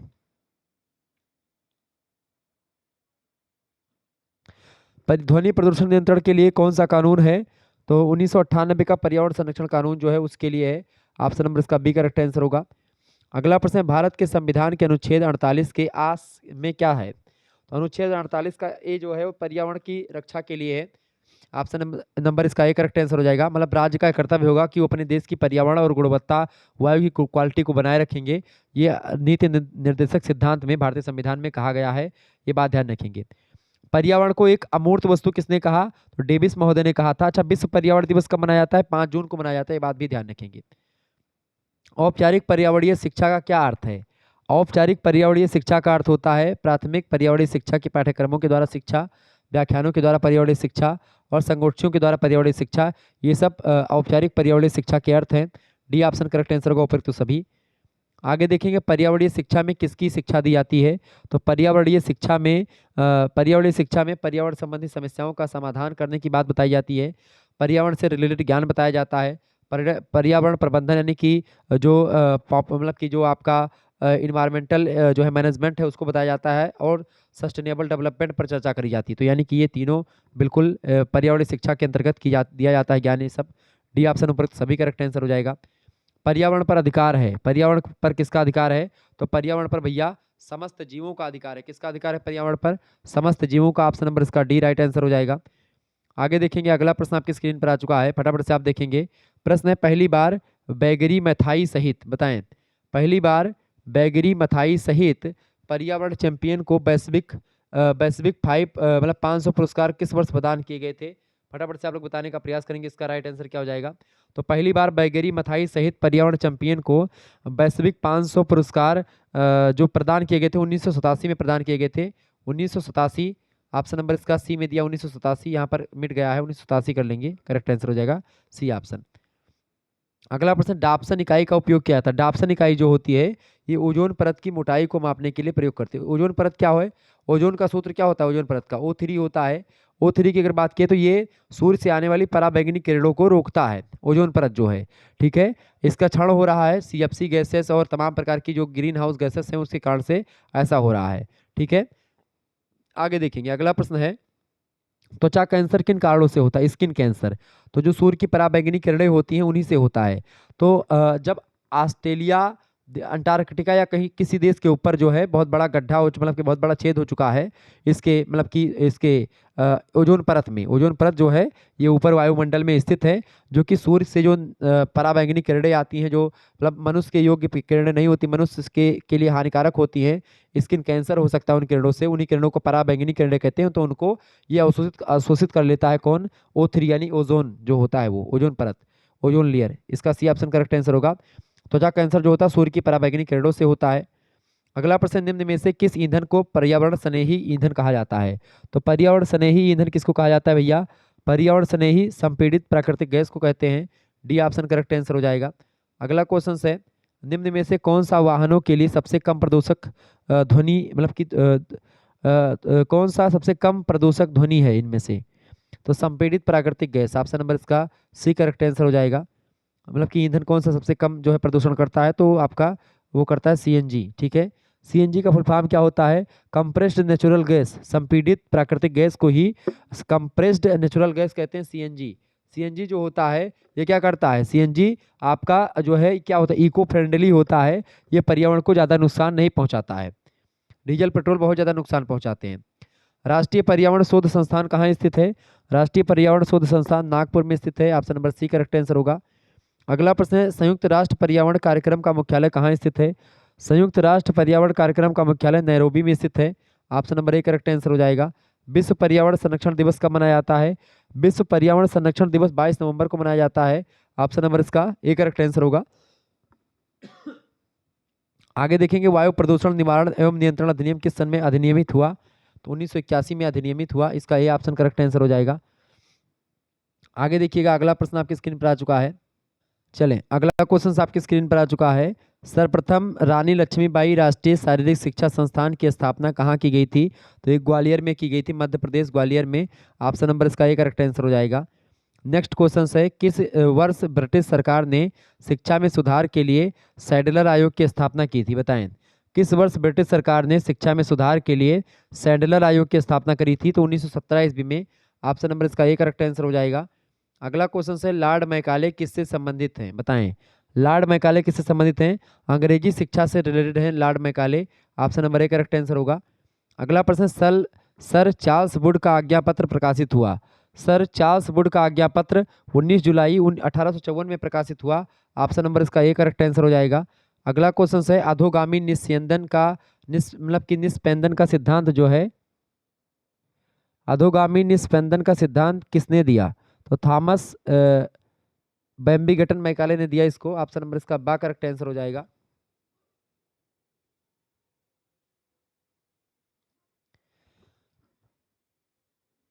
अगला प्रश्न आपकी स्क्रीन पर आ चुका है, फटाफट से आप लोग देखने का प्रयास करेंगे। चलिए, प्रश्न है, राधा कृष्णन आयोग की सिफारिशें संबंधित हैं, राधा कृष्णन आयोग की जो सिफारिशें हैं किससे संबंधित हैं भाई, तो राधा कृष्णन आयोग की जो सिफारिशें हैं उच्च शिक्षा से संबंधित हैं, ऑप्शन नंबर इसका ए राइट आंसर हो जाएगा।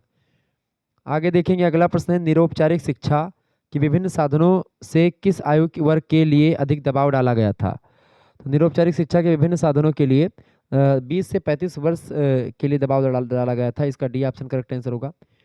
शिक्षा के औपचारिक साधन कौन कौन से हैं, देखें औपचारिक साधनों में आपका विद्यालय आएगा, विश्वविद्यालय आएगा, ठीक है, कॉलेज आएंगे, पुस्तकालय आएगा, संग्रहालय आएगा, ये सब औपचारिक साधन हैं शिक्षा के, जबकि परिवार और समाज जो होता है ये अनौपचारिक साधन है शिक्षा का। अगला, और रेडियो टेलीविज़न ये सब जो आपके हैं शिक्षा के, ये सब निरौपचारिक साधन है या नौपचारिक।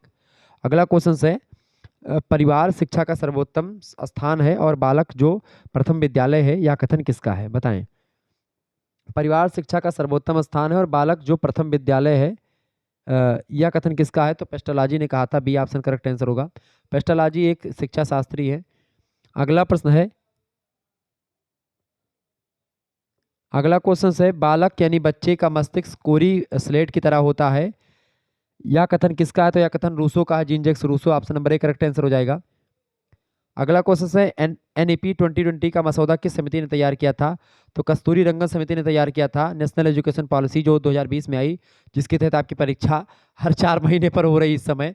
मैं तो परेशान इसलिए हो गया हूँ कि भाई अभी पेपर 5th सेमेस्टर का होता नहीं कि 6th सेमेस्टर के पेपर शुरू हो जाते हैं। अब सोचो, अभी 6th सेमेस्टर की तैयारी हो रही है आपकी, अब ये देखिए 6th सेमेस्टर की आप तैयारी आप कर लेंगे, अब तुरंत जो है जो 4th वाले बच्चे होंगे उनकी तैयारी इस समय, यानी 4th की परीक्षा 6th की और 2nd की एक साथ होती है, तो अब 2nd सेमेस्टर की परीक्षा वाले जो होंगे, अब तुरंत जो है 3rd सेमेस्टर का पेपर अभी आपका ये लगभग सितंबर, मतलब वही नवंबर अक्टूबर से शुरू हो जाएगा, नवंबर से शुरू हो जाएगा, ठीक है। आप देखेंगे कई विश्वविद्यालय शुरू कर देंगे नवंबर से, कुछ दिसंबर, कुछ जनवरी, कुछ फरवरी, मार्च तक पेपर हुआ है भाई 3rd सेमेस्टर का, और अप्रैल से शुरू हो गया आपका ये, ठीक है, लास्ट अप्रैल से 6th सेमेस्टर। तो बड़ा कुल फास्ट इस समय, चूंकि ये शिक्षा नीति का ही प्रकोप है और उस समय कोरोना भी था जब शिक्षा नीति आई थी, तो बड़ा पीछे चला गया था कोर्स, इसीलिए इसको बराबर करने में लगे हुए हैं। तो एनईपी शिक्षा का जो फार्मूला है 5+3+3+4 का है, ठीक है।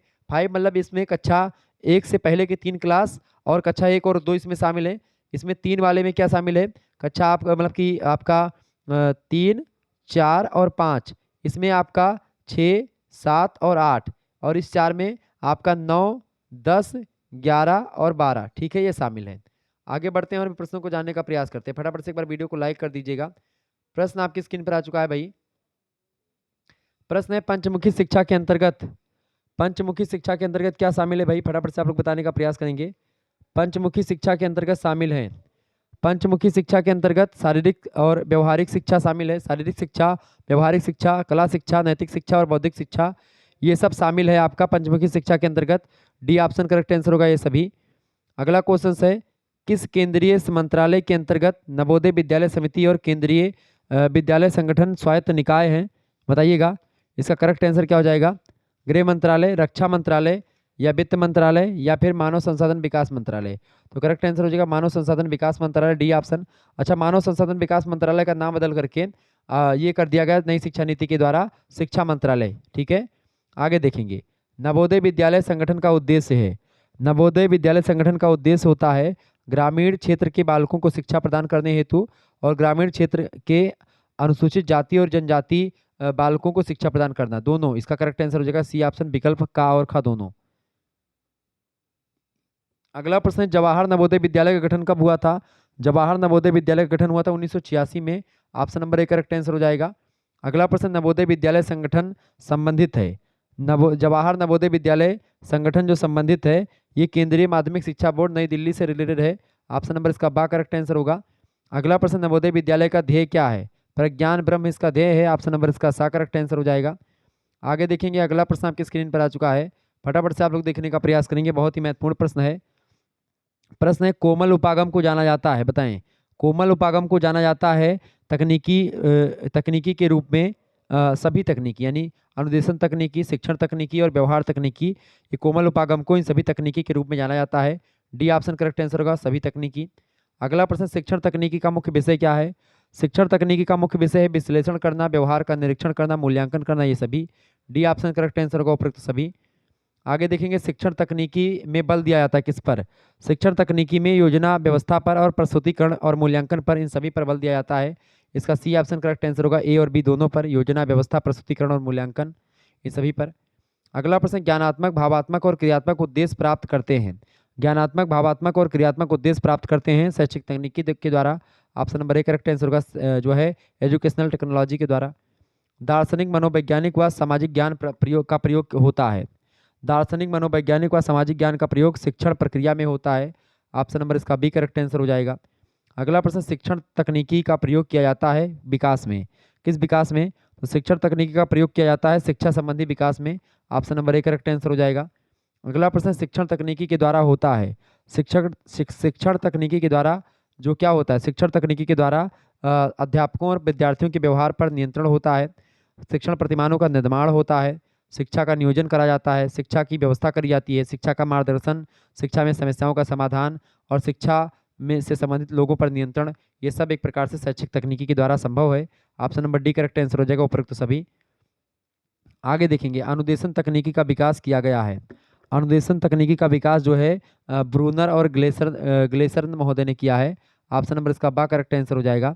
आगे बढ़िएगा, अगला क्वेश्चन है, अनुदेशन तकनीकी है, अनुदेशन तकनीकी क्या है। देखें, अनुदेशन तकनीकी जो होती है सूचना देना, पाठ्य वस्तु को प्रस्तुत करने की प्रक्रिया, प्रशिक्षण और सीखने की प्रक्रिया को विशिष्ट उद्देश्य के अनुसार प्ररूपित, क्रियान्वित और मूल्यांकन करने की विधि, ये सब अनुदेशन तकनीकी में शामिल हैं। अनुसंधान कार्य व मानवीय सीखने के आदान प्रदान की प्रक्रिया, ये तीनों प्रक्रियाएं, सब प्रक्रियाएं अनुदेशन तकनीकी की ही हैं, डी ऑप्शन इसका करेक्ट आंसर हो जाएगा। आगे देखेंगे, अगला प्रश्न आपकी स्क्रीन पर आ चुका है, किसने कहा कि आरेख जितना ही सरल, मतलब जितना ही अधिक सरल होगा उतना ही अधिक उसका प्रत्यक्ष प्रभाव पड़ेगा, ये किसने कहा। तो इसको कहा था ग्रीन और जो है बिचरनफ ने, ऑप्शन नंबर इसका डी करेक्ट आंसर होगा। अगला क्वेश्चन आपकी स्क्रीन पर आ चुका है, फटाफट से आप लोग देखने का प्रयास करेंगे। प्रश्न है आपका, अनुदेशन तकनीकी का रूप है। अनुदेशन तकनीकी का रूप होता है अनुदेशन अधिगम अनुदेशन, ऑप्शन नंबर इसका बी करेक्ट आंसर हो जाएगा। अभिक्रमित अनुदेशन और अधिगम अनुदेशन, इसका बी का करेक्ट आंसर हो जाएगा अधिगम अनुदेशन। एक बात और ध्यान रखेंगे, को करिकुलर मास्टर यूट्यूब चैनल को आप सब्सक्राइब कर लीजिएगा, क्योंकि यहाँ पर आपकी परीक्षाओं के लिए जो आपका को करिकुलर कोर्स होता है बेसिकली खास करके communication skill and personality development का, तो यहाँ पर कई विश्वविद्यालय क्वेश्चन पेपर को सॉल्व करवाया गया है और कई मॉडल पेपर, बहुत सारे जो है क्वेश्चन पेपर, मॉडल पेपर सब आपको मिल जाएंगे सॉल्व फॉर्म में को करिकुलर मास्टर पर। तो आप इस चैनल को सब्सक्राइब कर लीजिएगा को करिकुलर मास्टर को, ठीक है, ध्यान रखेंगे। आगे बढ़ते हैं, अगला प्रश्न आपकी स्क्रीन पर आ चुका, फटाफट से आप लोग देखने का प्रयास करेंगे। चले, प्रश्न आपकी स्क्रीन पर आ चुका, कंप्यूटर का शैक्षिक उपयोग है, बताएं कंप्यूटर का शैक्षिक उपयोग क्या है भाई। देखिए कंप्यूटर का शैक्षिक उपयोग है शिक्षण एवं अनुदेशन में, बिल्कुल परीक्षा और मूल्यांकन में भी कंप्यूटर का प्रयोग होता है, शैक्षिक प्रबंधन में भी कंप्यूटर का प्रयोग किया जाता है। तो इसका करेक्ट आंसर क्या हो जाएगा? डी ऑप्शन उपरोक्त सभी। आगे देखेंगे अगला क्वेश्चन है, निम्नलिखित में से कौन सा कंप्यूटर का मस्तिष्क कहलाता है? तो कंप्यूटर का मस्तिष्क सीपीयू को कहा जाता है, सेंट्रल प्रोसेसिंग यूनिट को। ऑप्शन नंबर इसका बी करेक्ट आंसर हो जाएगा। आगे देखेंगे अगला क्वेश्चन आपके स्क्रीन पर आ चुका है, भारत सरकार ने कब कंप्यूटर साक्षरता एवं विद्यालय में अध्ययनरत कार्यक्रम प्रारंभ किए? बताएं। भारत सरकार ने कंप्यूटर साक्षरता और विद्यालय में अध्ययन कार्यक्रम प्रारंभ किया कब? 1984-85 में। Option number C correct answer हो जाएगा। अगला क्वेश्चन आपके स्क्रीन पर आ चुका है, कंप्यूटर सह अनुदेशन में विशेषज्ञों की आवश्यकता होती है? बताएं। कंप्यूटर सह अनुदेशन में विशेषज्ञों की आवश्यकता होती है किस प्रकार? कंप्यूटर अभियंता यानी कंप्यूटर इंजीनियरों की।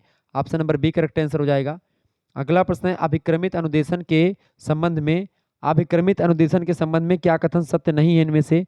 तो पाठ्य सामग्री को छोटे अंशों में विभाजित किया जाता है, ये कथन बिल्कुल गलत है। बाकी इस विधि में छात्र निष्क्रिय रहता है, व्यक्तिगत भेदों पर ध्यान नहीं दिया जाता है।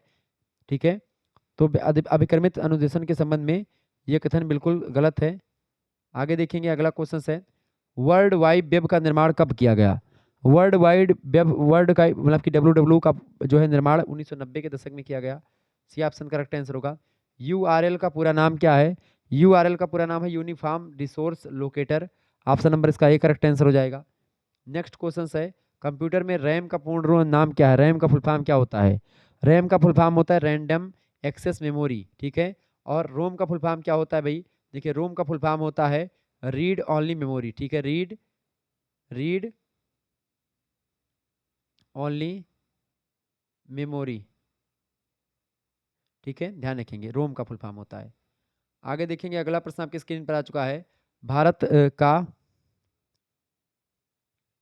भारत का प्रथम शैक्षिक रेडियो स्टेशन कहाँ स्थापित किया गया? फटाफट से आप लोग बताने का प्रयास करेंगे, इसका करेक्ट आंसर क्या हो जाएगा? भारत का प्रथम शैक्षिक रेडियो स्टेशन कहाँ पर स्थापित किया गया? तो ये स्थापित किया गया था मुंबई में। सी ऑप्शन इसका करेक्ट आंसर हो जाएगा। अगला क्वेश्चन है,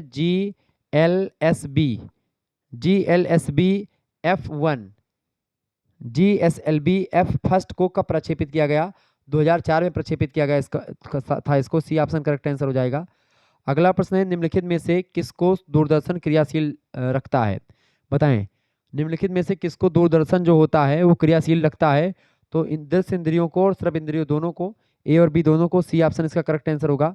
भारत में उपग्रह अनुदेशन प्रयोग कब प्रारंभ हुआ? भारत में उपग्रह अनुदेशन प्रयोग जो हुआ सैटेलाइट का, वो 1975 क्षेत्र में शुरू हुआ। बी ऑप्शन करेक्ट आंसर हो जाएगा। भारत में माध्यमिक विद्यालय दूरदर्शन प्रकल्प कब प्रारंभ हुआ? तो माध्यमिक विद्यालय दूरदर्शन प्रकल्प जो प्रारंभ हुआ ये 24 अक्टूबर 1961 को प्रारंभ हुआ। इसका बी ऑप्शन करेक्ट आंसर हो जाएगा। भारत में किसने उच्च शिक्षा दूरदर्शन प्रकल्प प्रारंभ किया? तो किसने प्रारंभ किया गया था या किसके द्वारा प्रारंभ किया गया? विश्वविद्यालय अनुदान आयोग यानी यूजीसी के द्वारा। ऑप्शन नंबर इसका A correct answer, University Grant Commission. UGC का फुल फॉर्म क्या? यूजीसी यूनिवर्सिटी ग्रांट कमीशन, विश्वविद्यालय अनुदान आयोग। अगला प्रश्न, प्रणाली के आधार पर दूरदर्शन के प्रकार हैं। प्रणाली के आधार पर दूरदर्शन के प्रकार में आपका देखिए दूरदर्शन क्या होता है? सीसीटीवी भी एक दूरदर्शन का ही प्रकार है प्रणाली के आधार पर। एसटीबी और ओसीटीवी ये सभी, ऑप्शन नंबर डी होगा उपरोक्त सभी। अगला क्वेश्चन है, दूरदर्शन क्रियाशील रखता है। दूरदर्शन जो होता है ये दृश्य इंद्रियों को और श्रव इंद्रियों को दोनों को क्रियाशील रखता है। सी ऑप्शन इसका करेक्ट आंसर हो जाएगा उपरोक्त दोनों। आगे देखेंगे मानव अधिकारों की, प्रश्न आपकी स्क्रीन पर आ चुका, मानव अधिकारों की सार्वभौम घोषणा किसकी अध्यक्षता में हुई? बताएं। फटाफट से आप लोग बताने का प्रयास करेंगे, इसका करेक्ट आंसर क्या हो जाएगा? प्रश्न आपसे पूछा गया मानव अधिकारों की सार्वभौमिक घोषणा किसकी अध्यक्षता में हुई थी? तो ये हुई थी एलेनोर रोसलेट की अध्यक्षता में। Eleanor Roosevelt option number A correct answer होगा। ये प्रथम अध्यक्ष थे मानव आयोग के, जो 10 दिसंबर 1948 में सार्वभौमिक घोषणा पत्र अपनाई गई थी संयुक्त राष्ट्र संघ के द्वारा, उसके अध्यक्ष यही थे। ठीक है, आगे देखेंगे मानव की सार्वभौमिक घोषणा कब लागू होती है? बताएं। मानव की सार्वभौमिक घोषणा कब लागू होती है? तो मानव की सार्वभौमिक घोषणा जो लागू होती किस पर? संयुक्त राष्ट्र के समस्त देशों के नागरिकों पर। ऐसा नहीं है, धर्म, नस्ल, लिंग और सांस्कृतिक देखभाल के बिना प्रत्येक पर, सभी पर मतलब इन सभी को देखने के बिना सभी पर जितने भी हैं सभी देश पर लागू है, बी ऑप्शन करेक्ट आंसर होगा। अगला प्रश्न, किस वर्ष में बाल अधिकारों की घोषणा हुई? बाल अधिकारों की घोषणा 1948 में हुई, ऑप्शन नंबर इसका ए करेक्ट आंसर होगा। अगला प्रश्न, किस देश ने मनुष्य और नागरिक अधिकारों की घोषणा अपनाई? बताएं, किस देश ने मनुष्य और नागरिक अधिकारों की घोषणा अपनाया? तो फ्रांस ने अपनाया था, डी ऑप्शन इसका करेक्ट आंसर हो जाएगा। अगला प्रश्न है, भारत में एनएचआरसी राष्ट्रीय मानवाधिकार आयोग का गठन कब हुआ? तो राष्ट्रीय मानवाधिकार का गठन जो हुआ भारत में 1993 में हुआ, इसका ए ऑप्शन करेक्ट आंसर हो जाएगा। नेक्स्ट क्वेश्चन है, human rights and inhuman rocks पुस्तक के लेखक कौन है? Human rights and inhuman rocks पुस्तक को लिखा है आर कृष्ण अय्यर ने, option number B correct answer हो जाएगा इसका। राष्ट्रीय मानवाधिकार आयोग का मुख्यालय कहाँ है? राष्ट्रीय मानवाधिकार आयोग का मुख्यालय जो है ये नई दिल्ली में है, दिल्ली में, option number C correct answer हो जाएगा। अगला प्रश्न, भारतीय संविधान के लेखों में 21 में प्रावधान क्या है? 21 अनुच्छेद 21 जो है भारतीय संविधान का जो अनुच्छेद है वो अनुच्छेद 21 में क्या कहा गया है? जीवंत और उदार जीवन का अधिकार, मतलब कि जीवन का अधिकार जो दिया गया है, जीवंत और उदार जीवन का अधिकार दिया गया है, ऑप्शन नंबर इसका बी करेक्ट आंसर हो जाए। जीवन का अधिकार दिया गया है, सभी व्यक्ति को जीने का अधिकार है। अगला प्रश्न आपकी स्क्रीन पर आ चुका है, फटाफट से आप लोग देखने का प्रयास करेंगे। इंपॉर्टेंट प्रश्न है, खनिज उत्खनन का पर्यावरण पर क्या प्रभाव पड़ता है? खनिज उत्खनन का पर्यावरण पर प्रभाव पड़ता है, वायु प्रदूषण में वृद्धि होती है, जल प्रदूषण में भी वृद्धि होती है खनिज उत्खनन से, और ध्वनि प्रदूषण में भी वृद्धि होती है। ये बात ध्यान रखेंगे, यानी कि इन सभी प्रदूषण में वृद्धि होती है, डी ऑप्शन इसका करेक्ट आंसर होगा। अगला प्रश्न, नगरीकरण का पर्यावरण पर क्या प्रभाव पड़ता है? नगरीकरण से भी वायु प्रदूषण में वृद्धि, जल प्रदूषण में वृद्धि और ध्वनि प्रदूषण में नगरीकरण से वृद्धि होती है, डी ऑप्शन इन सभी ऊपर्युक्त सभी। अगला प्रश्न है, औद्योगिकरण का पर्यावरण पर क्या प्रभाव पड़ता है? तो औद्योगिकरण का पर्यावरण पर प्रभाव क्या पड़ता है भैया? वायु प्रदूषण में वृद्धि, जल प्रदूषण में भी वृद्धि और ध्वनि प्रदूषण में भी वृद्धि होती है। औद्योगिकरण, नगरीकरण और खनिज उत्खनन, इन सभी से देखें, खनिज उत्खनन, नगरीकरण और औद्योगिकरण, इन सभी का प्रभाव जो है पर्यावरण पर प्रतिकूल पड़ता है। वायु प्रदूषण में वृद्धि होती है इन तीनों से, जल प्रदूषण में भी और ध्वनि प्रदूषण में भी वृद्धि होती है, इसका डी ऑप्शन करेक्ट आंसर होगा। अगला प्रश्न है, स्टॉकहोम में आयोजित प्रथम विश्व पर्यावरण सम्मेलन में कितने देशों के राष्ट्राध्यक्षों ने भाग लिया था? तो 119 देशों के राष्ट्राध्यक्षों ने भाग लिया था, इसका बी ऑप्शन करेक्ट आंसर हो जाएगा। भारत में 1989 में सीजीआर पर्यावरणीय शिक्षा केंद्र की स्थापना कहाँ पर हुई थी? पर्यावरणीय शिक्षा केंद्र सीजीआर की स्थापना 1989 में भारत में चेन्नई में हुई थी, ऑप्शन नंबर इसका ए करेक्ट आंसर होगा। अगला प्रश्न, पर्यावरण का जैविक कारक कौन है? पर्यावरण का जैविक कारक कौन है भैया?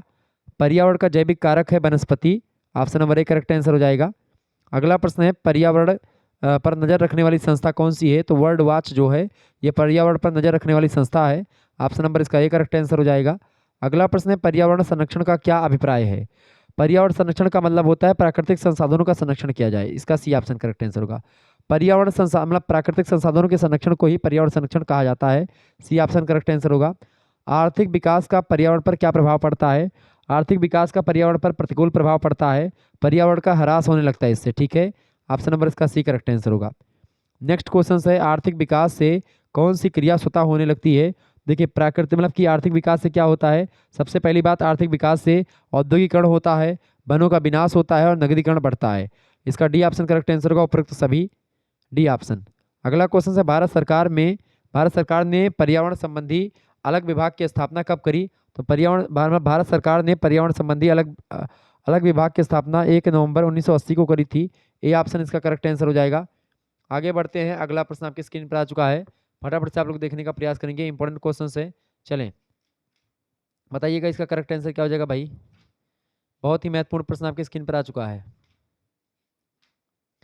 निम्नलिखित में से कौन से 3 आर पर्यावरण अनुकूलन से संबंधित हैं? बताएं, 3 आर, तो एक देखें जो है कम करें, मतलब पर्यावरण का प्रदूषण जो है, सबसे पहली बात एक तो कम करें पर्यावरण का प्रदूषण, इसके अलावा पुनः उपयोग और पुनर्वत, मतलब कि संसाधनों के दोहन से। तो पर्यावरण अनुकूलन से संबंधित है आपका संसाधन, पर्यावरण जो संसाधन है प्राकृतिक संसाधन उनका प्रयोग कम करें, पुनः उपयोग करने वाले संसाधनों का प्रयोग करें और पुनर्वर्तन करें, ऑप्शन नंबर इसका बा करेक्ट आंसर होगा। आगे देखेंगे, वन्य जीव सप्ताह कब मनाया गया? बहुत ही महत्वपूर्ण प्रश्न है ये सब, बताएं वन्य जीव सप्ताह कब मनाया जाता है? वन्य जीव सप्ताह जो मनाया जाता है 2 अक्टूबर से 8 अक्टूबर को, ऑप्शन नंबर इसका ए करेक्ट आंसर हो जाएगा। अगला क्वेश्चन है, सबसे पहली राष्ट्रीय वन नीति कब बनाई गई? सबसे पहली राष्ट्रीय वन नीति 1980 में बनाई गई। ऑप्शन नंबर इसका बी करेक्ट आंसर होगा।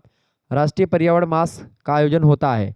राष्ट्रीय पर्यावरण मास जो है, राष्ट्रीय पर्यावरण मास का आयोजन 19 नवंबर से 18 दिसंबर होता है, एक महीने में। ऑप्शन नंबर इसका ए करेक्ट आंसर होगा। अगला प्रश्न, पर्यावरण संरक्षण का अर्थ है। पर्यावरण संरक्षण का अर्थ होता है प्राकृतिक संसाधनों के संरक्षण से। ऑप्शन नंबर इसका बी करेक्ट आंसर होगा। अगला प्रश्न, विश्व वन्यजीव कोष का प्रतीक है। विश्व वन्यजीव कोष का प्रतीक होता है लाल पांडा। ऑप्शन नंबर इसका बी करेक्ट आंसर होगा। चिपको आंदोलन की शुरुआत किसने करी? चिपको आंदोलन की शुरुआत किसके नेतृत्व में हुई थी भैया? सुंदरलाल बहुगुणा के नेतृत्व में हुई थी। आपको तो चिपको आंदोलन जानते हैं क्या था?